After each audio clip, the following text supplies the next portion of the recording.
Well, it's 2 o'clock, and I have been doing all this work on the computer. It must be done.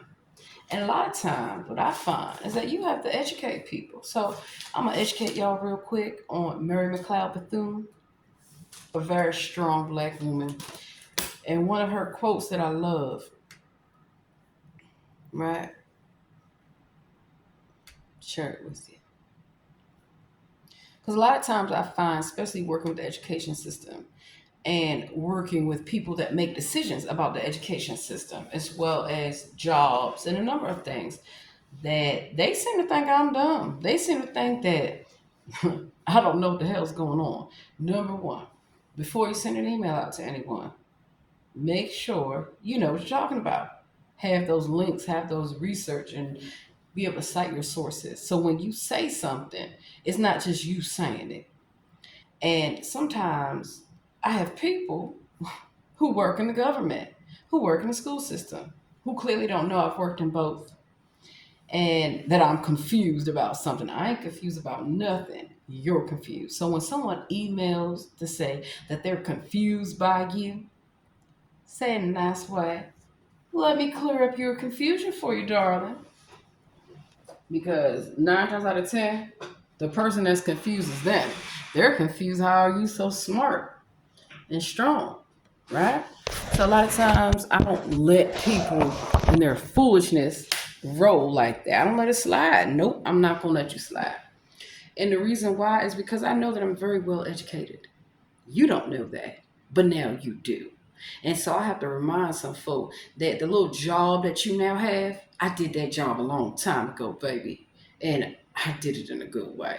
And the little programs that you're putting out for people, I participated and benefited from those programs many years ago. That's why I believe in planning ahead and getting my children on the right trajectory to be successful. I mean, I just made a whole video about this. And so when someone emails you that they're confused, you are confusing them.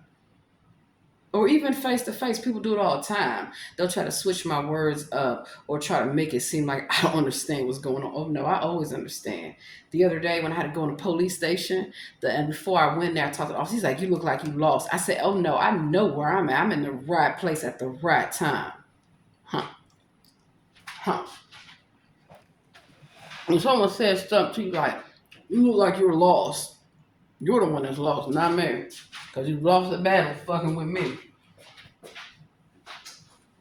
And so while I was preparing myself, because I knew it was going to be somebody, it's always somebody that wants to try to discredit me or act like I don't understand what's going on. Oh, I understand exactly what you're doing. And that's the thing. That's why they're confused. They're trying to figure out how am I on to them.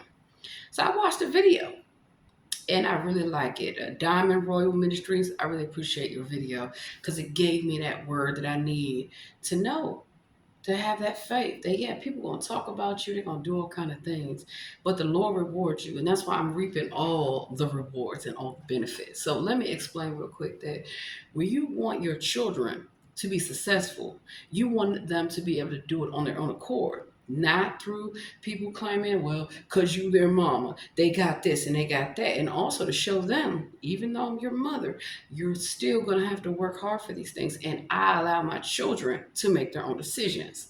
So a lot of times my children are like, why can't they be in music and all these things? It's not that you can't be in music, but you're just not going to be in Hollywood. Ain't nobody going to take advantage of you. And you're not going to have a job. You're going to have a career.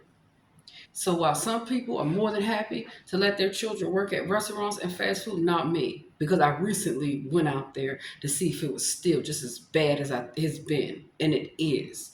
A lot of these jobs, they are to create workers, not to create career minded women.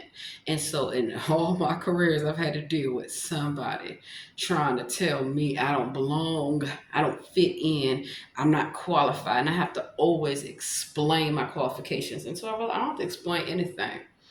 I let my words do the talking, and sometimes less talking, more listening, and more writing is necessary. Because people love to say, I can't understand you. So that's why I switch up my voice. No, you can understand me. You can understand me quite well. Yeah, you can. See how I did that on you? Called code switching. So a lot of people do. So I have my professional voice, and then I have my home voice. Yeah. Oh.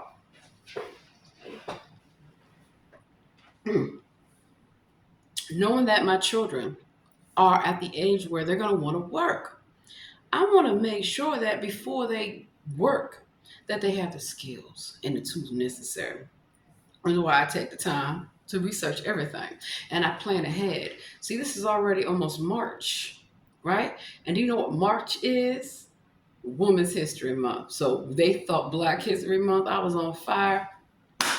Wait till they see what I do for all women and all young ladies. Absolutely. To show them you can be who you want to be. It's always somebody trying to hold you back. It's always somebody trying to put a negative thought in your head, like this fool did. And I read them for filth.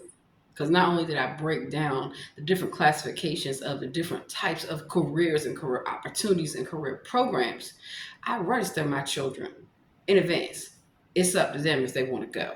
But I show the records to show these are the things their mother does in advance. So when I needed to get them in summer camp for leadership, it was done.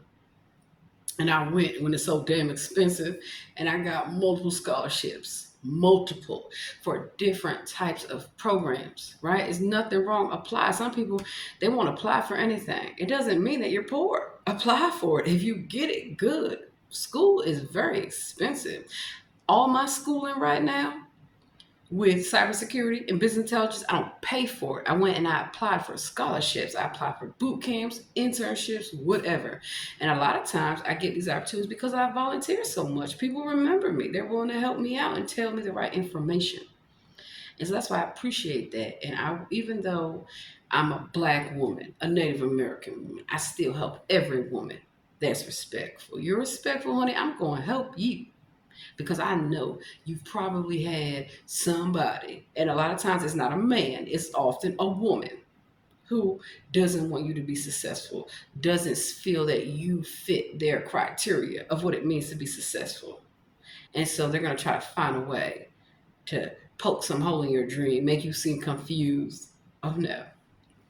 So I always save the emails and I hit them back with the email. Excuse me, you don't recall sending me this email where we attended orientation, we attended all these things, and I know what they need to do. It's up to them if they want to do it. I'm just demonstrating what a strong Black woman does, what a strong Black mother does for her family to advocate. So yeah, you're gonna have people to tell you, like they told me, you can't afford to go to that school. You're not gonna get in. I bet you I will. I bet you I will. And then when I get in, I say, run your mouth now, bitch. And then what you gonna do? Nothing. But find a way to try to distract me and deter me from what I'm trying to do. Absolutely not. Absolutely not. So especially with dealing with the education system, where people think they're more educated than you. I used to work in the education system, baby. So that's why I wrote. It takes a village to raise a child. That is why when I work with educators, I want to develop a plan that's comprehensive for all children. Given the nature of my professional and volunteer work experience, I want to make sure that my children are given the best opportunities by working for them. That is the whole thing. A lot of people, I went to school with them. I grew up with them. Their parents just passed them on. Their parents, their daddy name, their mama name is how they got into school and they still feel it. How they got a job and they can't do it. All these things. My children will not be like that. My children will know the value of hard work and education and how to speak up for yourself and how not to let anyone tell you who you're going to be. Absolutely not. And I put like their mama has done for many years and many careers, which included academia. Thank you all for your cooperation and continued support of all young people. And I put believe in yourself, learn, and never stop wanting to build a better world. Mary McLeod Bethune. Happy Black History Month. Next month is Women's History Month, and I will be educating the education system on the importance of all women since they are confused. Yeah, because a lot of times that pushback that you get from women, it's unacceptable. It is unacceptable. Completely unacceptable. So I gotta tell, let me clear up your confusion. And I had to break it down and put all the links in about how I know the process. And that if my children do well with what they're supposed to do with school and volunteering and their sports and everything like that and their activities, then that can work. My children, I'm not rushing them to go get a job. They don't need to go get a job to support the family like some folk do. Mm-mm. Nope. That's why I stand on my feet 10, 12 hours a day. Yes, indeed. And they have a daddy. So that's what they get twisted and don't seem to understand. So I help them understand. Now they understand. Let's see. Let's see. I already volunteered with many people and sit on many boards, so I get my children a job anywhere. What I'm doing, and I should have said so I can, but whatever. What I am doing is showing my daughters how to navigate their careers. Sometimes children do not want to listen to their parents, and this is why I put them in opportunities to learn from others. This is why I plan ahead and read everything to know how the process works. Hmm. And I put, that one of my very first jobs was in the education system as a young person. And I loved it. My children will not be working in fast food or any industry that does not support young women. In other words, they have careers and not jobs. This is why I'm doing the groundwork now to ensure their success. And I talked about the qualifications that I know that they need. And I put the link there of what they need to do. That's it. And because we all have other people that make decisions over our children's lives, we need to advocate before these people. Half of them don't even have children. So I don't know what the hell they doing making decisions for education about children. Now, it doesn't mean that you have to have children to make decisions, but a lot of times it does come in handy when you've had experience with children, and maybe not even your children, but as a niece, as an aunt, as a grandmother, whomever. If you've worked with children, you know. So that's why when I am working with children, I work with their teachers. I work with everybody. And if we can't agree, then that's one thing. But we're going to come together on common ground as to what I think, what I see, what I feel is best. And I include my children. I let my children make decisions. But however, they're still children, which means I still make those decisions and their father. Just like when one time we were at a doctor's office, and the nurse practitioner tried to tell my children, "Oh, you can kick your mom out the room if you don't want her in here." I said, "No, they cannot, and don't you ever tell my children they can kick me out of anywhere or exclude me." That's what they want to do: separate you from your child, so your child is not making the best decisions. They're not making the decisions that you want them to make. What you feel for your family, you have a right to that. That's why a lot of people are protesting against the school system. A lot of school systems tell you can't opt out of this. Yes, you can. You have to just accept this. No, you do not. So you have a school board and they have meetings, and it behoove you to get your behind to that school board, whether it's virtual, whether it's in person, or whether you do what I do. You make them phone calls and you send those emails and you make it clear, I will be heard. I will. There are plenty of women who paved the way. So while we're going to still celebrate Black History Month, wait till March 1st. We're going to celebrate all these dynamic women of every color, of every background that have paved the way for success. And they are rarely credited. You always got somebody either trying to steal their work or discredit them. Absolutely not. So I put, while it was not my intention to confuse you, I include you in the email because I want to make sure that my intentions for my children are well stated. Additionally, I want to make sure that they complete the requirements. If they don't want to do the program, if they don't want to do that, that's fine. It will be their choice, but it will not be because they were not prepared or they were not given the right opportunities and the correct information. But that I'm well versed in what everyone does. I sincerely hope that we are now on the same page. Please let me know if you have any further questions or any helpful information. I travel a lot and pay attention. And well, I know they're probably like, "Hey, made a typo." It's okay, it happens. I've been sending emails all morning. And pay attention if I miss something, which is good that I put that. It's okay. You might make a mistake, which I did, which people do. So I made a little typo. So instead of saying I pay attention to everything, I put and pay attention to everything. So if I miss something, do not hesitate to let me know. Exactly. And I put, and mine is a terrible thing to waste. That's a nice way of telling you you are a stupid bitch. Really, really a stupid bitch. But it's not what you want to say. So it's one thing to say it in your mind. It's another thing what comes out your mouth. What comes out your mouth because words get killed. And the power of the tongue ain't nothing to be played with. Nothing. Nothing to be played with whatsoever. Let me forward this email. And that's another reason why you want to keep an email and a paper trail of all the things that you're doing with your family, with yourself in general. I mean, would I be looking to take the LSAT if I was dumb? Hell no. I know how to set the stage, how to set things up clearly, and how to make sure you ain't gonna be running that damn mouth. No, you will not. Not to me, not to my children, not to anybody, baby.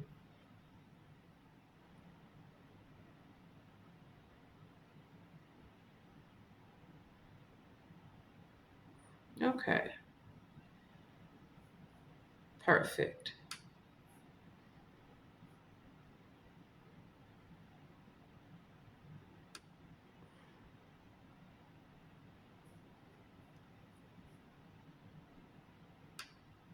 I'm gonna forward this to the principal of the school.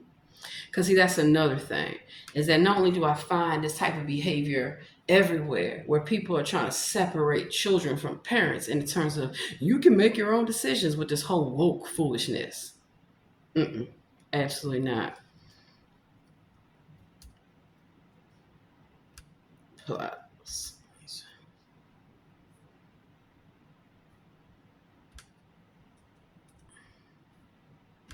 Yeah. And that's the thing is that how you are presented matters. And when people are trying to misrepresent you, trying to speak on your behalf? Absolutely not. I even had people who tried that in front of me. She means this. I said, no, you don't talk for me. I talk for me. That's your problem. You got somebody always trying to be jumping in your business, trying to talk for you, trying to advocate what you feel, what you meant. Did I tell you this? And the first thing I tell them, somebody say something, where'd you get your information from? Because it ain't correct. And I got a company that owe me some damn money, and I'm not playing with their ass at all. Read my little emails before I take a shower. And one thing I do too, if I've been in my house all day, I'm gonna take a shower so I can be nice and fresh. Cause best believe, baby, you never know when somebody gonna run their mouth and then I got to go to jail. Nope. That's a long time ago. Right? A long time ago. That's how I learned. People will try to set you up real fast, try to make you look stupid. Not me. Not me, baby. So they still haven't sent my money. You know, I really get tired of the foolishness. Let me check one more thing. Okay, that's the 8th. Write that down. And I sit on a lot of boards. So again, my children are not going to be taught the wrong thing. Nepotism, cronyism. They don't work for it. And that way they can say, this is what I accomplished. This is what I did. And I can say, yes, baby, you did do that. And remember the people that helped to get you where you're at. So that's that. But this is a way of what I did to show people how I start my day off handling what needs to be handled. Oh, one more phone here. Mm.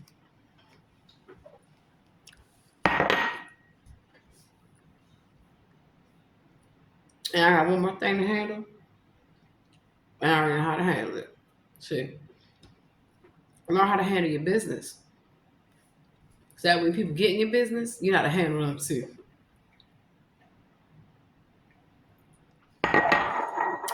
Facts don't lie. Paperwork doesn't lie. And that's why I've been so successful in all these lawsuits that I've had all throughout my life. Because I know what to do. I read the rules. I see what I need, how I need to prevail, and I look at prior case history to see how did this work out for other people. It's gonna work out great for me, baby. It's gonna work out great. So y'all have a beautiful day, and as I have stated, I'm about to eat. Eat before you leave, because even though And all I had today so far was just the oranges, the water, the coffee, and a few pieces of turkey bacon. So I got my soup, and I'm gonna eat my soup with my little chicken, not fried. Fat. Let me show y'all how it's done. Let me put this on the charger because tonight I have a lot of things to do. Like go to the gym. Like go to the gym.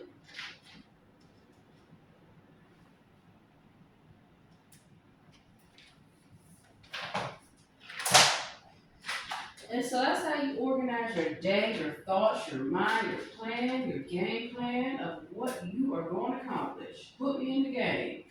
I'm the coach, the QB.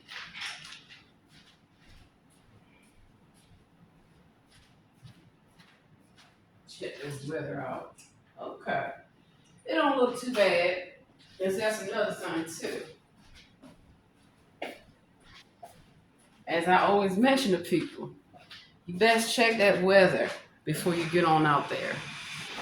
And look, they're calling for rain. The minute you don't bring that umbrella is when it rains. When it rains. Wash my hands. That's why I like doing this here. It's education and it's powerful. And I really appreciate it. Before I started my day, I prayed. And then I heard some other people talk about their experience because it's very powerful when you hear other people say, hey, I'm going through the same thing myself, baby.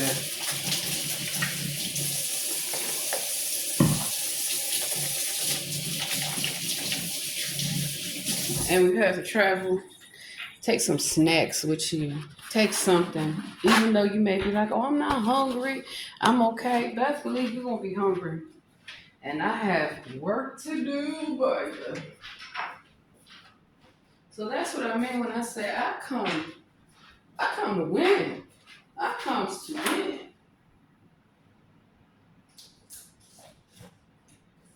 Yeah. I'm not sitting up there just giving it away. Only thing I give away is knowledge and opportunities. I give those away for free.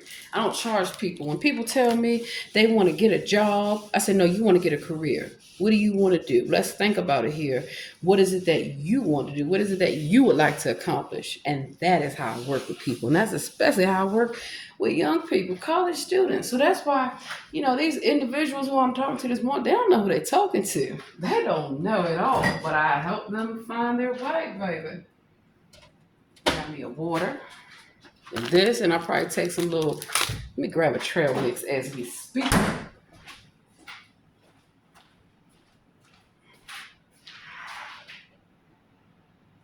Wait, hold up. Because I know I just brought like a whole bag of them. Here.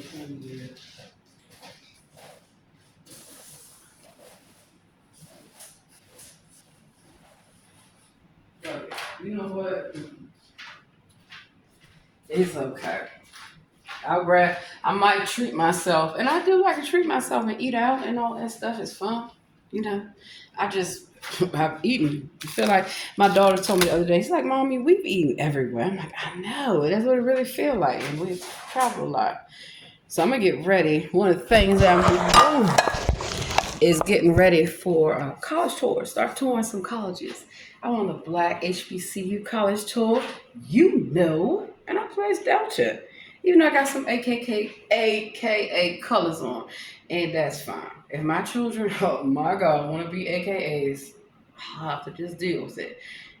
Even though we are the best steppers you see. Delta. Come on, sisters. Don't play with me. Oh, yeah. I did a whole stomp show and all that with the umbrellas.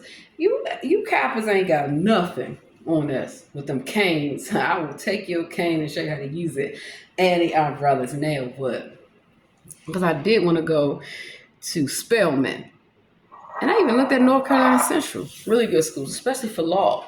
North Carolina Central used to be one of the top tier schools for pre-law. And you never know. Maybe I will go to North Carolina. North Carolina, come on and raise up. Take your shirt off. Twist it around your head like a helicopter. So I'm going to educate y'all real quick. Queen Charlotte Queen Charlotte of Germany. That's right, you heard me. A black woman from Germany. Guten Tag. She's an artist. A lot of things. And she wasn't crazy. Like they all, or her husband, like they all trying to make it seem. Tell y'all what.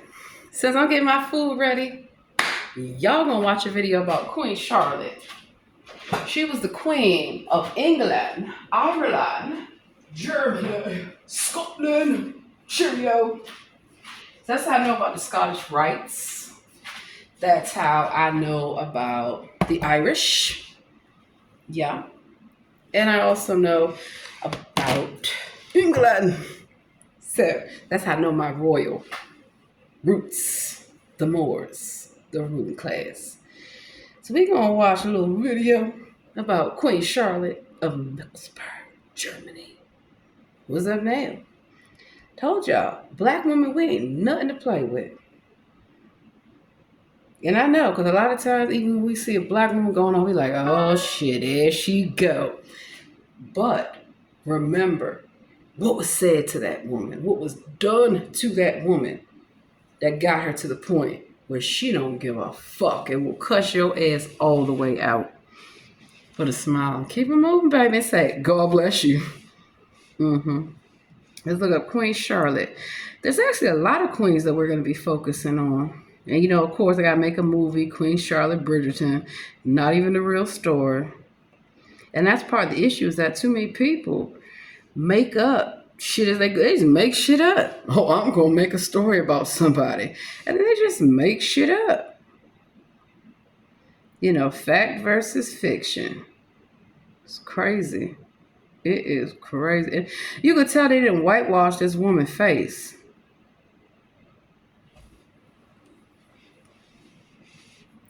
You could tell they whitewashed her face. Even here. So, I believe the Queen Charlotte would look a lot like people like me, black women. Who, just because we're light skinned. Because you see this? This is how my hair is. Thick and curly and natural. I like to change it up. I like to switch it up. I'm going to find me a good video. They completely whitewashed her. Britain's first black queen.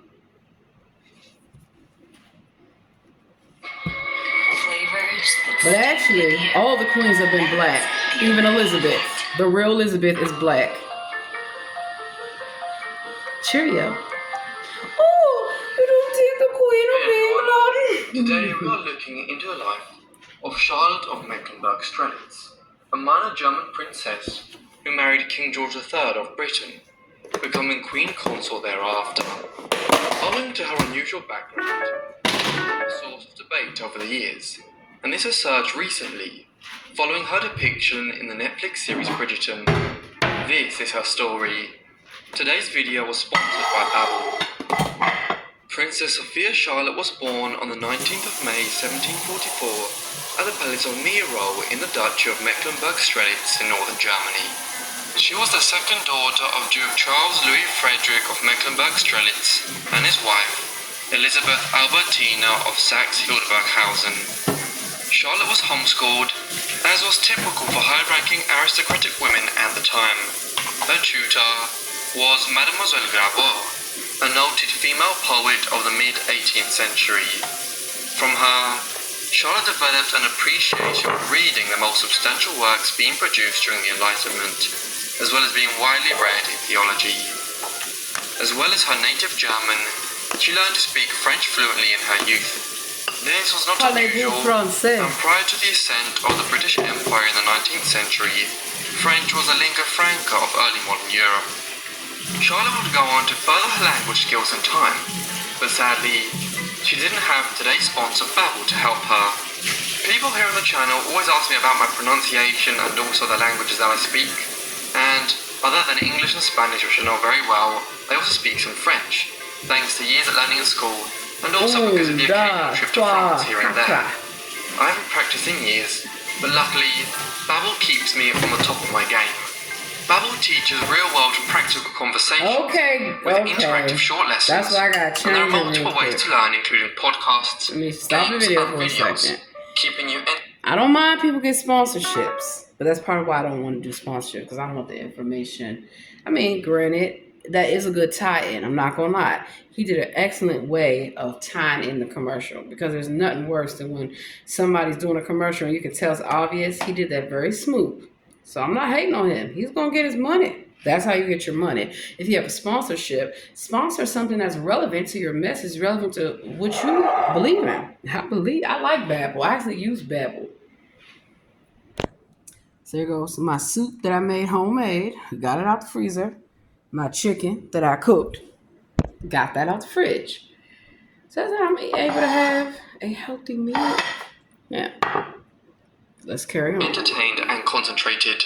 I've learned phrases such as "Tu seras disponible dimanche," meaning "Will you be available on Sunday?" and "J'aime beaucoup la série que tu m'as conseillée," meaning "I really love the series you recommended to me." Get 65% off your subscription and click the link in the description to start speaking a new language in just 3 weeks. Now back to the video. Much attention has been paid in recent times to Charlotte's ethnicity, with Charlotte being portrayed as Britain's first black queen. There is some basis to supposing this, in that Charlotte was distantly related to Marichim Afonso Xixoro, an illegitimate son of the 13th century King of Portugal, Afonso III. Marichim's mother was Afonso's Moorish mistress, who was black. As such, Charlotte did indeed have some faint African-Islamic ancestry, but this was at a remove of centuries, and it would have been stretching things to suggest that she was Britain's first black queen. However, as we will see, there were other issues which arose during her reign which have compounded this idea. In 1761, King George III of Britain, who was Charlotte's senior by 6 years, and who had just ascended to the throne of Britain the previous year, organised to marry Charlotte. The House of Hanover, of which George was a member, had originated in Germany before rising to become the British royal family. The Hanoverians tended to favour German marriage partners during the 18th century. 17-year-old Charlotte arrived to London on the 8th of September and was married to the king hours later at St James's Palace. She did not speak English, and her new home was alien to her. Fortunately, the marriage quickly proved a happy one. Charlotte and George developed an abiding love for one another, one based on a large family and their shared interests. Both were keenly interested in the arts, theatre and music, as well as the new scientific breakthroughs which everywhere were transforming European life around them. Thus, as the 1760s went on, and as Charlotte became conversant and then fluent in English, she grew into the role of Queen Consort, acting as George's rock through many tribulations.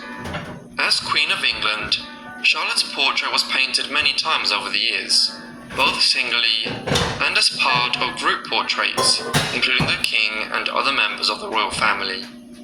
The idea that Charlotte's very thin African ancestry was plain to see in her appearance has been compounded by these portraits, many of which depict her skin as being quite sallow, and her facial features as being reflective of her Moorish heritage. However, there may have been a large political bias involved here. Throughout the reign, the slavery issue was becoming more and more central to British politics. George himself moved from being a traditionalist when it came to upholding slavery in the British Empire to showing increasing favour to the abolitionist movement during the 1780s and 1790s. Some of those who painted Charlotte with what could traditionally be described as particularly African features were involved in the abolitionist movement themselves politically. One of these, for instance, was Sir Allan Ramsay, who was the uncle-in-law of Dido Elizabeth Lindsay, the adopted black grandniece of Lord Mansfield, a prominent British noble. As such, some of the portraits of Charlotte which were produced in the second half of the 18th century were not politically neutral, and the decision to represent her skin tone and facial features in a particular way may not have been entirely representative of Charlotte's actual appearance. The reality which is not captured in Bridgerton is that Charlotte's actual African ancestry was extremely limited and diluted over a period of half a millennium.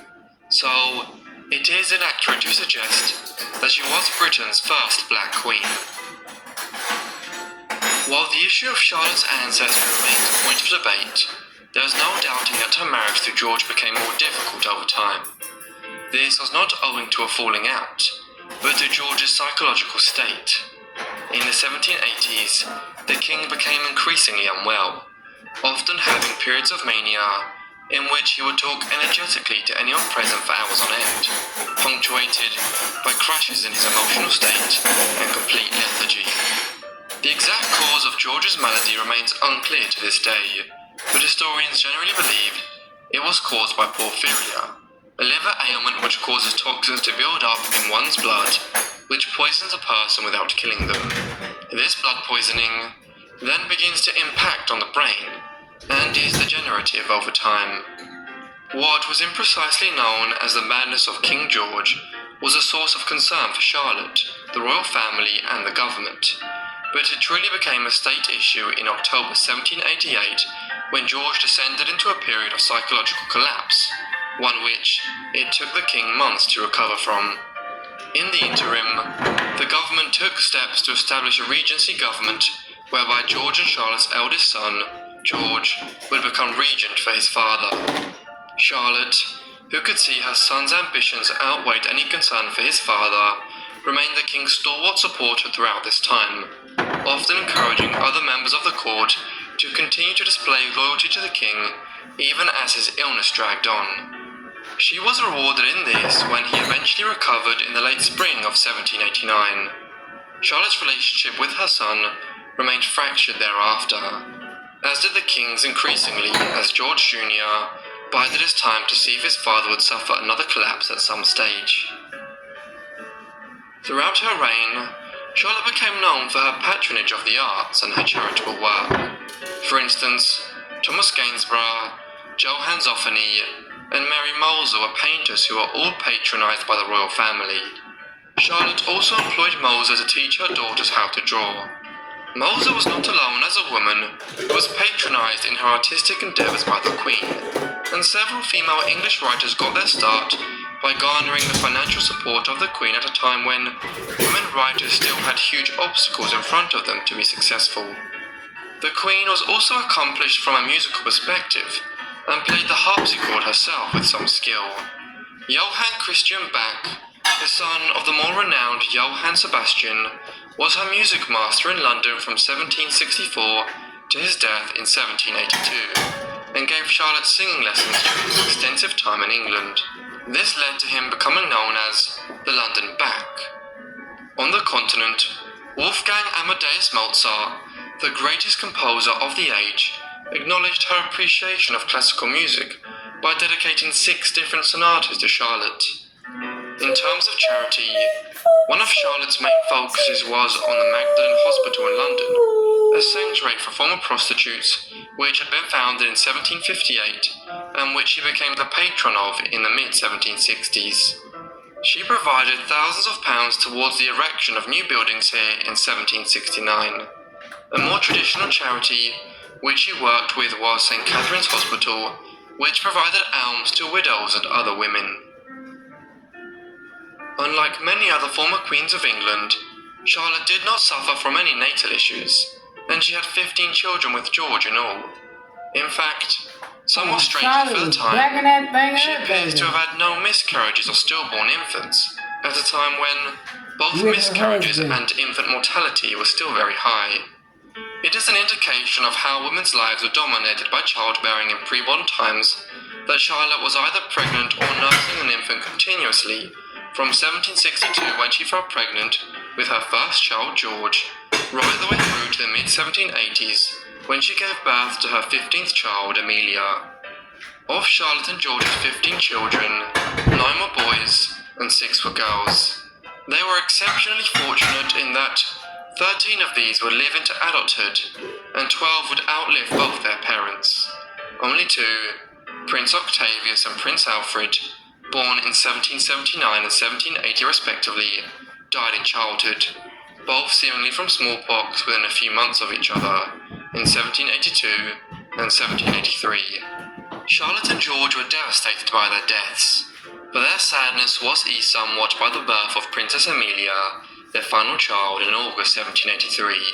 However, in the late 1790s, Amelia's own health began to decline in what were the first stages of tuberculosis. Eventually, she succumbed to this in 1810, much to her parents' heartbreak. Amelia's final illness and death was significant in more ways than one, for it was the episode which seems to have finally pushed King George's mind over the precipice on which it had been dangling for so many years.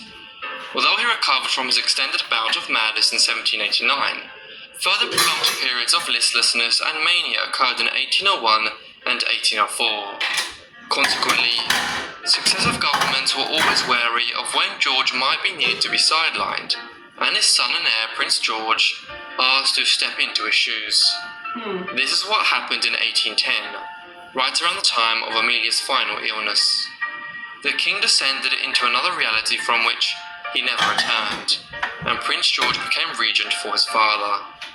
George was moved to separate apartments at Windsor Castle in 1811, and there, his physicians advised that he should largely be left alone. As such, he spent his last remaining 9 years largely isolated and conversing with people who were long dead, including 2 deceased sons. Though he lived until 1820, by that time he was blind and completely incapacitated. Charlotte should not be criticised for leaving him like this. Nobody understood what his condition was at the time, and it was the agreed medical advice that George's condition would only worsen if there was extensive stimuli around him. Charlotte herself died before her husband, though to all intents she lived as a widow for the last years of her life. In the first months and years she tried to maintain as much continuity as possible in the government, in the hopes that George might recover, as he had in 1789. However, as the years passed by and it became clear that he would not recover, she concentrated increasingly on facilitating her eldest son to rule as regent for his father. Curiously, despite the survival of 12 of her and George III's children into adulthood, Charlotte had only 1 grandchild born during her lifetime. This was a daughter of Prince George's, whom he had named after her grandmother. But Princess Charlotte's own life was blighted by her father and mother having split acrimoniously, though without divorcing during her youth. She died in childbirth in 1817, a further blow to her grandmother. Consequently, when Queen Charlotte died on the 17th of November 1818, aged 74, she did so with lingering doubts over the continuation of her and George's royal line. She was buried in St. George's Chapel at Windsor Castle on the 2nd of December 1818, where she was joined by her husband just over a year later. She is the longest-serving female consort in British history, having served for a total of 57 years and 70 days. Thank you everyone for watching this video on Queen Charlotte. I hope you found it interesting. Let me know what you thought of her life down below in the comments, and if you have any suggestions, also be sure to leave them in the comments.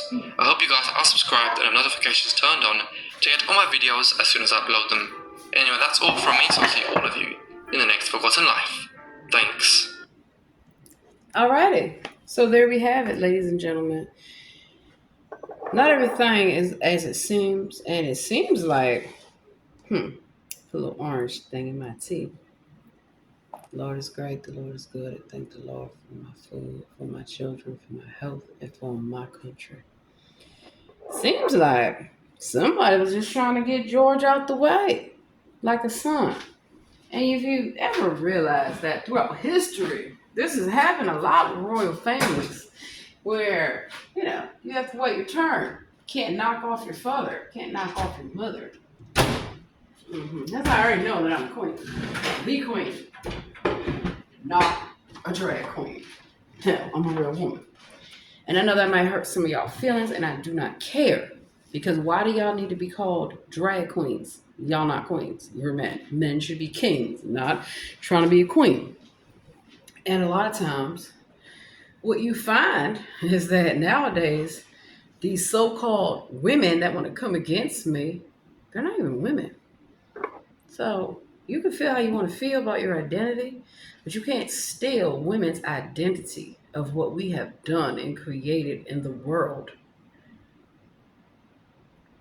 Clearly. Clearly.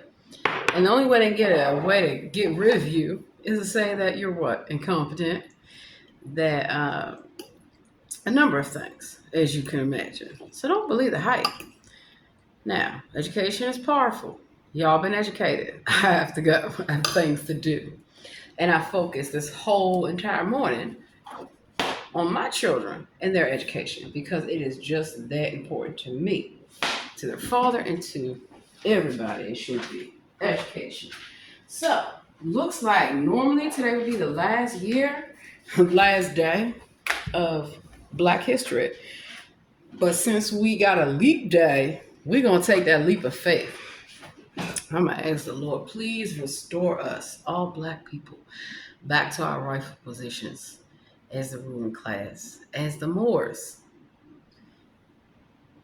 Tomorrow, we're going to talk about Queen Khalifa.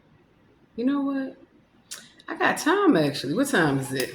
Hop in my Uber. I got to be there. I got 15 minutes. I'm going to eat my food.